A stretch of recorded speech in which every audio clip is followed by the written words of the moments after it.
Thank you very much, Honorable Speaker. We have the two arms of the state here present, the executive and the legislature. Both derive their authority from the people and are supposed to exercise that authority to promote the general welfare of the people. That's why we're here. Honorable Speaker, the executive is empowered to appoint ministers who are supposed to have the competence and experience to exercise direction and control over ministries and other government business. And we are to exercise oversight over them. I am from an urban constituency. And what is important is to bear in mind that there is need for institution building. Governance is about institutions and about policies and their implementation. We need a Ministry of Urban and Regional Planning and Development. We must put an end to this fire brigade measure of simply saying Banjul is sinking, so let's go and do something about Banjul. Another place will be sinking, then you go and do something about it. What we need is comprehensive planning to know exactly what is needed in order to facilitate the development of regions and municipalities. Honorable Speaker, I'll just give you an example. The rainy season is coming. Roads, drainage, waste management are linked. If there's no proper waste management system, they will dump everything in the drains, and the drains will be clogged, there will be flooding, and there will be disaster in the urban areas. And this is precisely what has been happening and will continue to happen. You've had it mentioned by the member for Bundu. So you need responsibilities to be demarcated. They will tell you right away, the municipalities are responsible for secondary roads. The roads authority and the ministry responsible for the major roads. But where is the linking of the two? They are linked.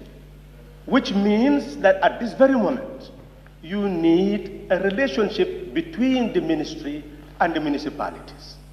Not just based on mere words, but seen as these are institutions. And therefore, they must have a relation that will be visible, known. It means that the ministry and the municipalities should sit down and sign a memorandum of understanding to agree on an agenda and agree which institution is responsible for what, and a work plan established that is time-bound. Then we will not say, the rainy season is here, what is going to happen? Honorable Speaker, this is how we must work. Fire is a menace in the municipality. People lost everything and they have nowhere to turn to. What is the purpose of a government? What is the purpose of a municipality? You collect rates. Why can you not have an inbuilt system in those rates for fire insurance? If 30,000 people pay $100, that's $3 million. Providing you with fire facilities and also being able to reconstruct certain buildings and offer disaster relief. Honorable Speaker, things will not drop from the sky. That is the purpose of using our brains to be able to manufacture the type of policies and programs that will address the needs and aspirations of our people. That is the purpose of a government, both local and national. The ID card is a menace. What is the purpose of planning? We had a problem with the company before. Then eventually, government took a decision. What is the decision? It's to provide a service. Why should you give any chance to a company to put this menace on our people when it does not have the competence to provide the service to our people? What is the purpose of that company? So government must go back and engage that company, that services are supposed to be delivered with efficiency and effectiveness. If you are incapable of doing that, then you are not fit for purpose. So we should not continue to demand for what we have a right to get. That's why we say taxation without representation was unacceptable. That's why we put an end to colonialism, so that taxation will be linked to representation and the people will get the services that they need. Honorable Speaker, I have raised questions about these chieftaincies who are being removed. Honorable Speaker, here is a commission of inquiry, the Faraba Banta Commission of Inquiry. Go to page 51 of that inquiry. It is recommending that the community structures that can enforce stability and peace must be consulted at all times before government makes a decision. That the lack of cooperation between the VDC, the youth, and the Alcalo is precise, and lack of understanding is what gave rise to the crisis. And therefore, the government must ensure that there must be a consultative process in all these villages before any decision is made that concerns the villages. You go and remove the chief of Ngayen Sanja. There is a VDC, youth organizations, Alcalos. Who did you consult? And I have this letter here that the chief is being written to, that he is being retired because of old age. Old age. I don't have time, or I'll distribute this eventually, and you see, old age. Where in the Local Government Act, in the Constitution, that there is an age limit to chiefs? And here it is saying it's through executive order. Executive order that has no legal foundation. That is the basis of impunity and dictatorship. So it is important that whoever administers the state, you must give respect to your ministers. If you do not empower ministers for them to exercise their powers on the basis of law, then you do not have a state of law. You do not have a state of rule of law. You have a state and rule of might. So it is important for the executive to know that the rule of law means relying on your ministers and giving them free responsibility so that you can hold them accountable, because they are accountable under Section 75. They can be removed for misconduct. And therefore they will be accountable for their actions.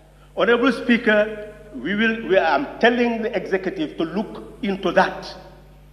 This matter will not be left to rest. It must engage in consultation, otherwise it will be seen to have other motive other than to promote good governance.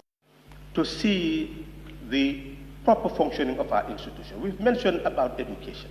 I went to a school, a boarding school in the United States. That's industries. Everything was produced by the students. I went to a college, the same. It had an airport, hotels. I know a Gambian who worked at the airport who did aeronautics at that school. Maybe we were the only two Gambians who went to the school. Everything was there. You have Gambia College, 98 acres, 98 hectares of land. What is being done to make that productive, and it can even create earning capacity for that agriculture? So we need all these universities that we've seen in the world. They invest and earn income. This is not about public-private partnership. This is about public responsibility. Empowering all those institutions so that they'll be able to function and earn and upkeep themselves. That is possible. Honorable Speaker, we must also have humanistic architecture and planning. Everybody is involved. All of us are citizens, sovereign citizens. Nobody should be left out. So therefore, in the planning of colleges, you must have all these aesthetic values ingrained. Recreation centers where people can sit. It's not just create concrete jungles. These people living with disability should also be taken into consideration in the whole architecture. So the whole school system needs to be reinvented, Honorable Speaker. We are talking about 250,000 children in our lower basic school, 98,000 in our upper basic. 60,000 of plus in our 64,000 in our high schools. What system exists? We talk about quality education based on what? Based on results from examination. Is that what quality education is all about? We are seeing the need that, yes, academia is necessary, academic learning is necessary at the basic level, but as you go up a basic, you must link academic and technical learning, vocational learning, and that goes throughout into high school to prepare the person for the school of work. The curriculum must be built on that foundation. We are yet to know what we want. And Honorable Speaker, we need, as the member for Woolly has said, we need a national conference to look at again what we want, what type of education system, for what Gambian, what type of education system can build about a self-determined Gambian, a self-determined development. What is self-determination? What type of development are we asking for? What type of division of labor should exist in our society? That is what principally what we must look at if we are to not to misguide ourselves, and if we are not to mislead, if we are not to misinform. We must have the clarity for us to lead, to inform, and to guide. Honorable Speaker, look at the economy. It is very important for the minister who is accompanying us to bear in mind the state of our economy. We were giving the facts in his budget speech that in terms of our foreign reserves, they were 2.8 months in 2017 and 3 months in 2018. What will it be in 2019? That is important. But one thing that was very remarkable to note is that in terms of what is being sent to us from the workers' income, they mentioned that it's about $136.6 million. So we are beginning to see what people abroad are contributing to the national economy.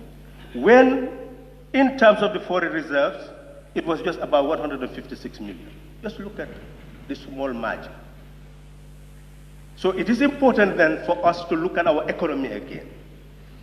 Are we exporting enough to earn foreign exchange, to be able to build the productive basis of our economy?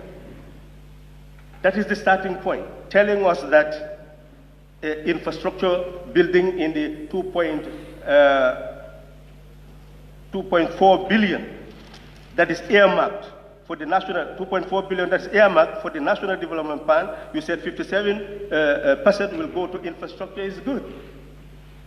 We'll all say that this building is good, that bridge is good, everything is okay. But ultimately part of that is to pay loans. What will build up the productive base of the economy to ensure that we live in prosperity? So therefore, we need to look at all these plans and put production at the base so that ultimately we have a green and industrial revolution which will generate the employment that our people need and the goods and services that will make us prosperous. Otherwise, it's the same model of development in most of our least developed countries, infrastructural development here and there, for the few, and then poverty for the absolute many. That is not development that is meant in a country that we say sovereignty resides in the people. Honorable Speaker, it is important also to look at the issue of agriculture itself. People cultivate the land, and at the end of the day, what happens? They find it difficult to even sell their crops. Honorable Speaker, we need a cooperative banking system where resources will be injected so that the farming communities will build their family farms, get fertilizer, seeds, and farming implements and farm. And you also need a structure that will actually do the marketing, buy the crops, the horticultural crops, so that ultimately the farming community will not have any difficulty in marketing what they produce. Without putting that in build system, Honorable Speaker, we will never be able to address the suffering of a farming community. Thank you. Honorable Member, you are left with 1 minute. Thank you very much. I'll conclude that this is a collective enterprise, Honorable Speaker.